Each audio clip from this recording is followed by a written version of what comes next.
외부의 카메라 앞으로 이동하여 카메라를 정면으로 응시하세요. 그래서 그냥 편안하게 써주신 다음에 얼굴 등록이 성공했습니다. 아, 등록했네? 네, 얼굴 네. 이제 등록되었고요. 예.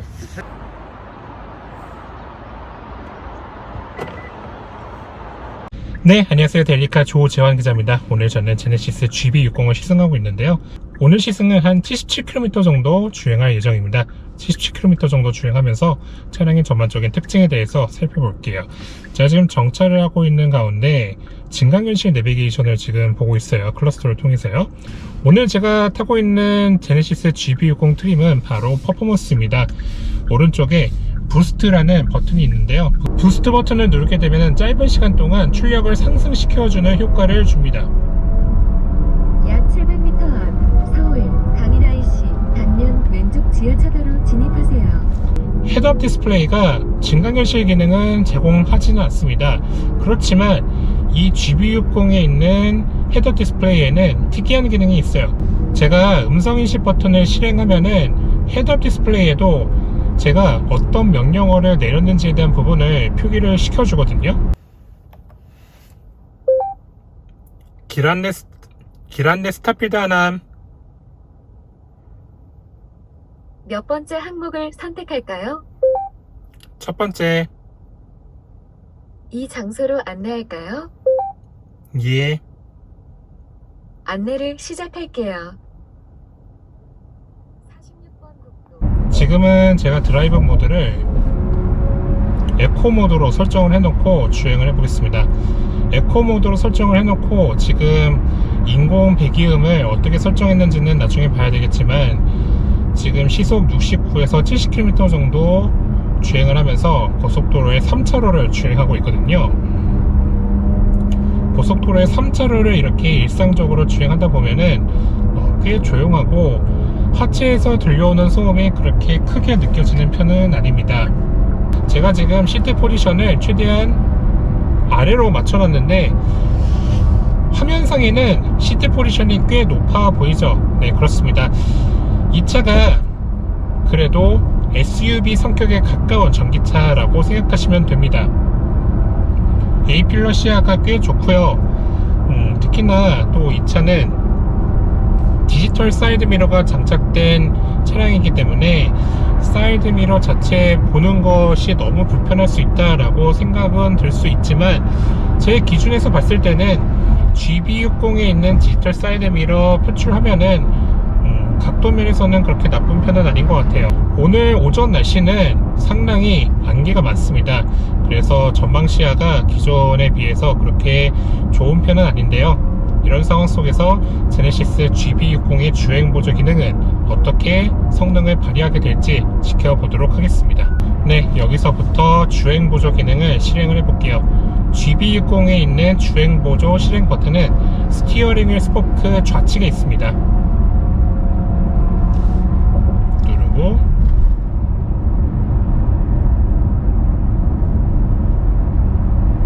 제가 지금 됐고요. 네, 설정을 해놨습니다. 증강현실 내비게이션 모드로 띄워놓고 주행보조 버튼을 누르면 증강현실 내비게이션 자체가 입체적으로 지금 주행보조가 실행됐는지에 대한 부분을 잘 보여주지는 못하고요. 관련된 설정은 화면에 잘 보이시는지 모르겠지만 증강현실 내비게이션 화면 위쪽으로 아주 간략하게 지금 LFA가 켜졌고 심지어 차로 변경 보조 HDA 그리고 속도가 지금 얼마로 세팅이 됐는지 잘 보여주고 있습니다.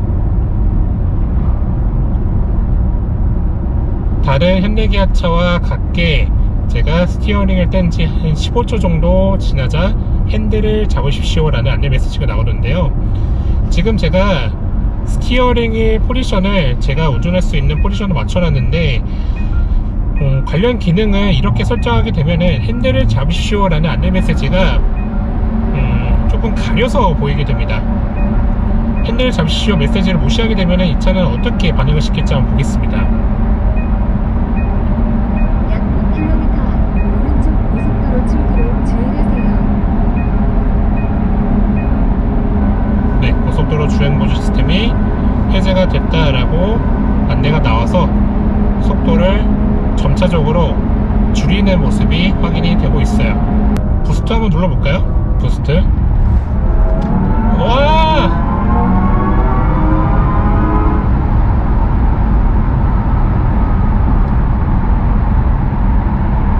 이런 느낌이군요. 부스트 버튼을 누르고 나니까 진강현실 내비게이션 모드로 실행이 되더라도 마치 뭔가 빨려드는 것 같은 그래픽이 지금 보였는데 이 모습을 고프로 카메라가 잘 담았는지 잘 모르겠어요.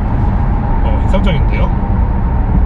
자, 제가 타고 있는 제네시스 GB60 21인치 퍼포먼스 모델의 최대 주행 가능거리는 368km로 찍혀 있습니다. 주행거리 면에 있어서는 많이 아쉬운 것은 맞지만 이 차는 주행거리보다는 좀 더 고성능 주행에 초점이 맞춰진 차량이라고 생각하시면 돼요. 지금은 컴포트 모드로 주행을 하고 있습니다. 컴포트 모드로 주행하게 되면은 무난합니다. 이렇게 앞차와의 차간 거리를 유지해 나가면서 주행을 하면은 그래도 제네시스 GB60은 SUV에 가까운 전기차임에도 불구하고 이 차는 정말 세단에 걸맞는 안정적인 전기차다라고 여러분들께서 생각하시면 될 것 같아요. 저는 지금 화이트 색상의 GB60 시승차를 타고 있는데요. 화이트 색상은 연두색 라임 색상보다는 무난하고요. 남녀노소 누구나 선호할 수 있는 색상이라고 생각이 듭니다. 디자인에 대한 호불호는 개인마다 있는 것 같아요. 그렇지만 색상을 어떤 색상으로 설정하냐에 따라서 차에 대한 이미지가 정말 많이 달라질 수가 있죠.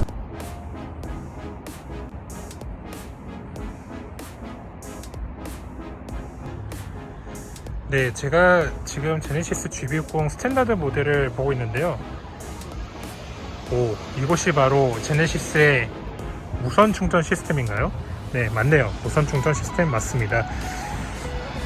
지금 이 무선 충전 시스템 자체는 실제로 작동이 되는 게 아니라 모형이에요. 그래서 이 전시되고 있는 차량 아래쪽에 무선 충전을 수신할 수 있는 장치가 있는지는 제가 지금 육안으로는 확인이 되지는 않습니다.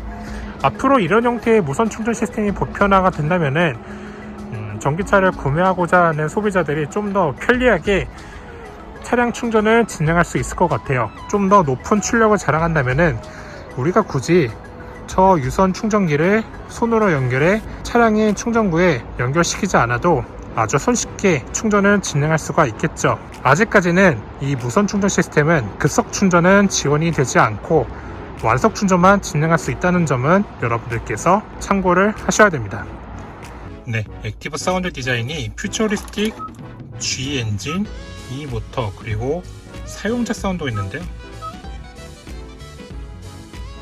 가속 페달 반응, 그리고 마스터 음량에 따라서 설정을 할 수가 있습니다. 아까 전에 제가 퓨처리스틱이라는 테마를 설정한 것 같은데요. 이번에는 한번 G 엔진을 설정해 놓고 주행을 해보도록 하겠습니다. 네, G 엔진이라는 액티브 사운드 디자인 테마를 설정해 놓은 상태고요. 확실히 G 엔진으로 하니까 밟을 때 고성능 차의 엔진 사운드와 거의 유사한 형태의 엔진음이 들립니다. 내연기관 차에 대한 안 좋은 인식을 가시는 분들도 꽤 있긴 하지만 내연기관 차에 대한 향수가 있으신 분들이 많잖아요.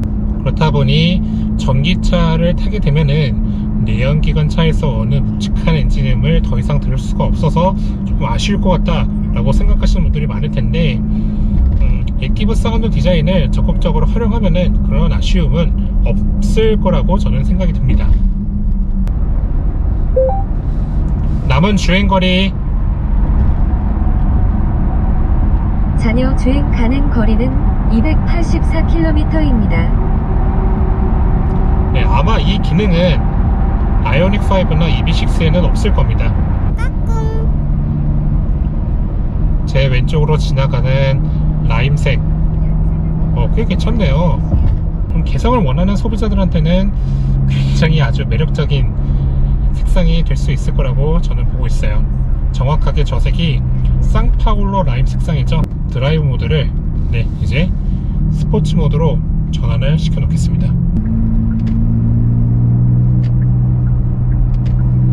네, 추월 가속을 한번 잠깐 해볼게요.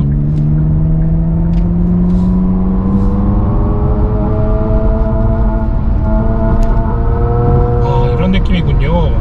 제가 지금 엔진차 타고 있는 것 같아요. 정말 확실히. 내년에 기아에서는 EV6 GT를 내놓잖아요. EV6 GT는 또 제네시스 GB60과 유사하게 스티어링의 오른쪽에 GT 버튼이 있어요. 이 GT 버튼을 누르게 되면은 GB60과 거의 유사한 주행 성능을 발휘할지 그 부분도 체크를 해봐야 될 것 같습니다. 누르겠습니다. 고스트 레디.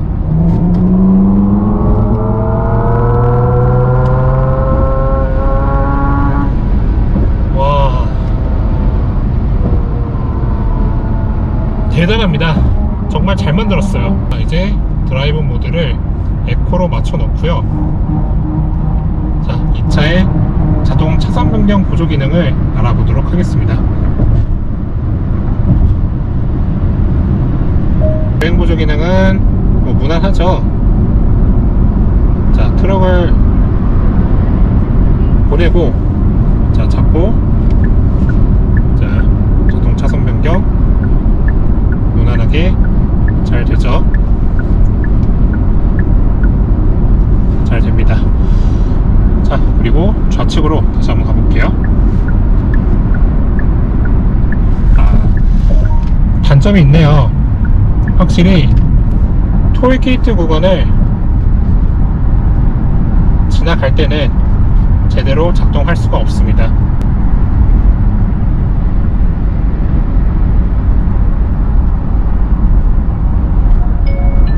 요금 1,500원이 결제되었습니다. 잔액이 27,000원입니다. 다시 한번 지켜볼게요. 네, 톨게이트 구간을 지나갔는데 톨게이트 구간을 지나간 상태에서 네, 톨게이트 구간을 확실히 지나가니까 차로 변경 보조 기능이 원상태로 되돌아왔습니다. 자, 다시 한번 보겠습니다. 핸들 조작이 감지되었습니다. 이게 뭐죠? 자, 다시 한번 볼게요.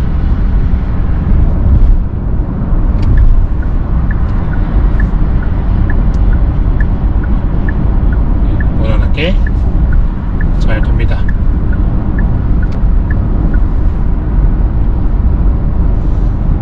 차선 변경을 완료했으면 자동적으로 방향 지시 등을 해제시켜 줄 수 있는 기능은 도입할 수가 없는 건가요?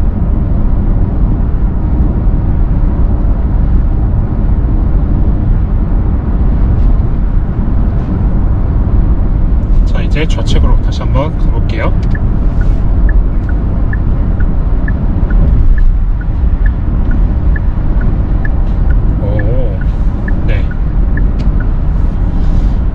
이상적인 것은 차선 변경을 하기 전에 앞에 있는 트럭의 속도를 감지해 놓고 속도를 어느 정도 줄인 상태에서 차선 변경을 진행하는 모습이 지금 저는 확인이 됐거든요.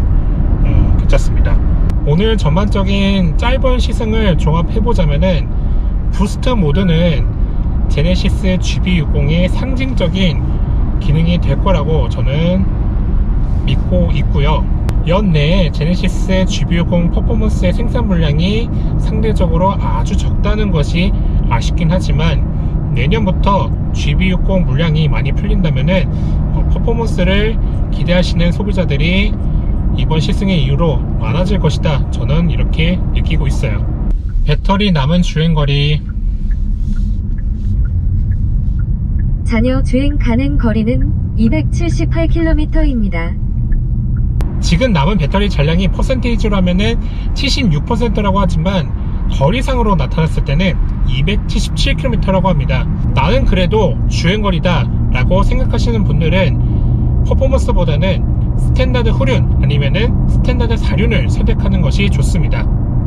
나중에 기회가 된다면 제가 스탠다드 4륜 아니면은 스탠다드 후륜을 시승차를 대여를 해서 한번 서울부터 부산 아니면은 서울부터 강릉까지 장거리 주행을 해볼까 해요. 장거리 주행을 하면서 EP 충전이 제대로 될 수 있는지 그 부분을 체크를 해 봐야 될 것 같습니다.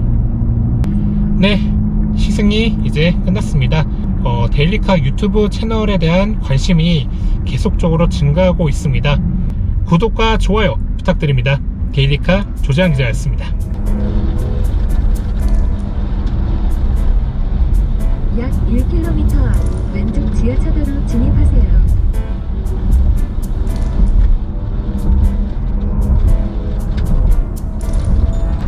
뒤에 지금 뭔가 소리가 들리고 있는데 강일아이 씨, 단면 왼쪽 지하차도 안전한 곳에 정차를 해서 상황을 좀 봐야 될 것 같습니다.